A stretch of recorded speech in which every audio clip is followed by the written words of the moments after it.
السلام علیکم students, welcome back to my YouTube channel. امید ہے آپ سب ٹھیک ہوں گے۔ جیسا کہ اس سے پہلے والی ویڈیو میں ہم نے آپ صلی اللہ علیہ وآلہ وسلم کی شادی اور واقعہ تحکیم کو ڈسکس کیا، اس کے بعد بعثت کو ڈسکس کیا، جس میں آپ صلی اللہ علیہ وآلہ وسلم پر پہلی وحی نازل ہوئی جو سورہ علق کی 5 ابتدائی آیات تھیں، جن میں اللہ تعالیٰ نے ان پر نبوت نازل کی۔ اس کے بعد ہمارا نیکسٹ ٹاپک ہے بعثت کے بعد کا ٹائم، یعنی بعثت نبوی کے بعد جو 13 سالہ مکی زندگی تھی آپ صلی اللہ علیہ وآلہ وسلم کی، ان حالات کے بارے میں پڑھتے ہیں۔ بعثت کے بعد آپ صلی اللہ علیہ وآلہ وسلم کی 13 سالہ مکی زندگی میں پہلا مرحلہ آتا ہے خفیہ تبلیغ کا۔ پہلی وحی کے بعد سورہ مدثر کی آیات نازل ہوئیں۔ اسی طرح آپ صلی اللہ علیہ وآلہ وسلم کو نبی بنا کر بھیجا گیا، ساری دنیا کا رہبر بنایا گیا۔ اب یہ پیغام جو وحی کے ذریعے آپ صلی اللہ علیہ وسلم کو ملا تھا دوسروں تک بھی پہنچانا تھا، لیکن وہ لوگ جو مدت سے شرک اور بت پرستی میں مائل تھے، مگن تھے، ان کے لیے یہ پیغام حق قبول کرنا اتنا آسان نہ تھا، اتنا جلدی ممکن نہ تھا۔ تو آپ صلی اللہ علیہ وآلہ وسلم یہ تو بخوبی جانتے تھے، ان کے حالات اور ان کی فطرت سے واقف تھے، اس لیے نبوت ملنے کے بعد آپ صلی اللہ علیہ وسلم نے پیغام توحید کی تبلیغ کے لیے سب سے پہلے اپنے گھر والوں اور عزیزوں کا انتخاب کیا۔ آپ صلی اللہ علیہ وسلم کی رفیقہ حیات حضرت خدیجہ رضی اللہ تعالی عنہا تو غار حرا سے واپسی آتے ہی اقرار ایمان کر چکی تھیں۔ اس طرح عورتوں میں سب سے پہلے توحید کو قبول کرنے والی پہلی خاتون حضرت خدیجہ رضی اللہ تعالی عنہا خود تھیں۔ مردوں میں اسلام لانے والے آپ صلی اللہ علیہ وسلم کے رفیق اور یار غار حضرت ابوبکر صدیق رضی اللہ تعالی عنہ تھے، اور بچوں میں آپ صلی اللہ علیہ وسلم کے چچا زاد بھائی حضرت علی رضی اللہ تعالی عنہ جو اس وقت زیر تربیت تھے، انہوں نے اسلام قبول کیا، اور غلاموں میں یہ سعادت حضرت زید بن حارث رضی اللہ کو نصیب ہوئی۔ اسی طرح سب سے پہلے اسلام قبول کرنے والوں کی کل تعداد 4 تھی، پھر ان کی ہی کوششوں سے یہ حلقہ بڑھتا گیا اور اس کی خبر کفار کو ہوئی، لیکن وہ اس غلط فہمی میں تھے کہ چند لوگوں کی اس دعوت میں شریک ہونے سے ان کی یہ بے جان دعوت ہماری طاقت کو کیا نقصان پہنچا سکتی ہے، اور حضرت ابوبکر صدیق کے زیر اثر حضرت عثمان غنی رضی اللہ تعالی عنہ، حضرت زبیر بن عوام رضی اللہ، عبد الرحمن بن عوف رضی اللہ، حضرت سعد بن ابن وقاص رضی اللہ تعالی عنہ اور حضرت طلحہ بن رضی اللہ زبیر مشرف بے اسلام ہوئے، جس سے اسلام کا دائرہ بڑھا، اور ان کی وجہ سے یہ چرچ چپکے اور لوگوں میں پھیلے اور مسلمانوں کی تعداد میں اضافہ ہوتا گیا، لیکن یہ سب کچھ خفیہ ہوتا رہا اور اس میں نہایت احتیاط سے کام لیا جاتا تھا۔ اس خفیہ طریقے پر 3 سال تک عمل ہوتا رہا اور مسلمانوں کی تعداد بڑھتی رہی، لیکن چونکہ اسلام ایک عالمگیر مذہب کی حیثیت سے آیا تھا تو اس کے لیے اللہ تعالیٰ نے اعلانیہ تبلیغ کا حکم وحی کے ذریعے دیا۔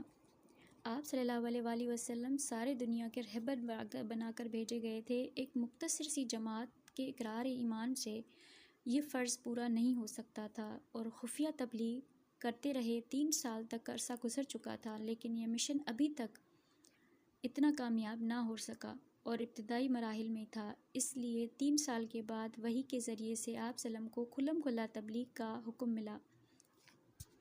جو وحی نازل ہوئی اس کا ترجمہ ہے، اور تجھ کو جو حکم دیا گیا ہے وہ شگاف کہہ دے، اور اپنے نزدیک کے خاندان والوں کو خدا سے ڈرا۔ اس کے نتائج آپ صلی اللہ علیہ وآلہ وسلم کو معلوم تھے کہ صدیوں سے شرک اور بت پرستی کی ضلالت میں مبتلا قوم اس کی دعوت توحید کا کیا جواب دے گی، لیکن آپ صلی اللہ علیہ وآلہ وسلم کا یہ مقصد عظیم راستے کے ہر دیوار کو ہٹانا تھا، اس لیے کھلم کھلا تبلیغ کا حکم ملا۔ اسی حکم کی تکمیل کے لیے آپ صلی اللہ علیہ وآلہ وسلم کوہ صفا پر تشریف لے گئے اور قریش کو متوجہ کیا اور مخاطب کر کے فرمایا، اگر میں تم لوگوں سے کہوں کہ اس پہاڑ کے پیچھے فوج ہے تو کیا تم لوگ یقین کر لو گے؟ یہ وہ قریش تھے جو آپ صلی اللہ علیہ وآلہ وسلم کو صادق اور امین کہہ کے پکارتے تھے اور انہیں اس بات کی تصدیق تھی کہ کیا ضرورت تھی، سب نے یک زبان ہو کر کہا کہ آپ صلی اللہ علیہ وآلہ وسلم ہمیشہ ہی سچ بولتے ہیں، یقیناً یہ بھی سچ ہے۔ اس پوری بات کا مقصد یہ تھا کہ آپ سلم قریش سے اس بات کا اعتراف کرانا چاہتے تھے کہ وہ آپ سلم کو صادق اور امین سمجھتے تھے۔ اس کے بعد آپ صلی اللہ علیہ وآلہ وسلم نے توحید کی دعوت فرمائی۔ یہ سب کچھ سمجھانے کے لیے تھا، ایک مثال تھی۔ اب یقین کر لو کہ موت تمہارے سر پر آ رہی ہے اور تمہیں خدا کے سامنے حاضر ہونا ہے، اور میں عالم آخرت بھی ایسے ہی دیکھ رہا ہوں جیسے دنیا پر تمہاری نظر ہے۔ یہ آپ کے الفاظ تھے۔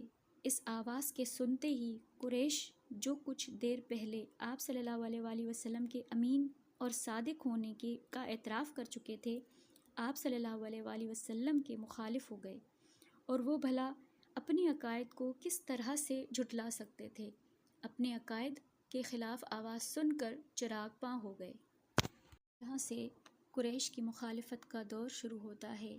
اس کے بعد آپ صلی اللہ علیہ وآلہ وسلم نے بنو ہاشم کو جمع کر کے ان سے فرمایا، میں وہ چیز لے کر آیا ہوں جو دین و دنیا دونوں کی کفیل ہے۔ اس بارگاہ کو اٹھانے میں میرا کون ساتھ دے گا؟ سب خاموش تھے، لیکن حضرت علی رضی اللہ تعالی عنہ نے ساتھ دینے کا وعدہ کیا اور کہا، گو مجھے آشوب چشم ہے، میری ٹانگیں پتلی ہیں اور نو عمر ہوں، لیکن میں آپ صلی اللہ علیہ وآلہ وسلم کا ساتھ دوں گا۔ ان کے علاوہ بنو ہاشم کے تمام افراد خاموشی سے واپس چلے گئے، اور یعنی آپ صلی اللہ علیہ وآلہ وسلم کے خاندان والے بھی آپ کا ساتھ دینے پر تیار نہ تھے۔ تو اسٹوڈنٹس، آج تھا ہمارا ٹاپک بعثت نبوت کے بعد 13 سالہ مکی زندگی۔ امید ہے آپ کو ٹاپک سمجھ میں آ گیا ہوگا، اور اگر کوئی سوال ہے تو کامنٹ میں مینشن کریں، اور اگر اس سے پہلے والی ویڈیوز دیکھنی ہے تو اس کی ڈسکرپشن میں پلے لسٹ کا لنک دیا گیا ہے، تاکہ آپ پریویس ویڈیوز دیکھ کے اپنے نوٹس بنا سکیں۔ جیسے کہ ہسٹری کو پڑھنا اتنا بورنگ نہیں ہے، اگر اس کو تھوڑا اسٹوری وے میں پڑھیں گے تو جلدی اچھے سے سکیں گے۔ اور جس طرح سے ایم اے اسلامک ہسٹری ہو یا لیکچرر اسلامک ہسٹری ہو یا مسلم ہسٹری ہو یا اسلامیات ہو، اس میں یہی سیم چیزیں ہوتی ہیں، کبھی کبھی ون لائنر فارم میں آتی ہیں، کبھی اس طرح سے کانسیپچول آتی ہیں کہ آپ کو ایم سی کیو سولو کرنے ہوتے ہیں۔ ان ایونٹس کو جب آپ بہت اچھے سے سمجھتے ہیں تو یہ چیزیں آپ کبھی بھی نہیں بھولتے، اور اچھے سے کویسچن کو سولو بھی کر سکتے ہیں، اور آپ کے لیے انٹرویو کے لیے پرپس کے لیے بھی یہ ہیلپ فل ہیں۔ تو کائنڈلی پلے لسٹ دیکھ لیجیے گا، اور اگر ویڈیو اچھی لگے تو لائک کریں، کامنٹ کریں اور شیئر کریں، اور جنہوں نے سبسکرائب نہیں کیا، اگر ویڈیو اچھی لگے تو اسے سبسکرائب کریں۔ تھینک یو سو مچ۔ پھر ملتے ہیں نیکسٹ ویڈیو کے ساتھ۔ اللہ حافظ۔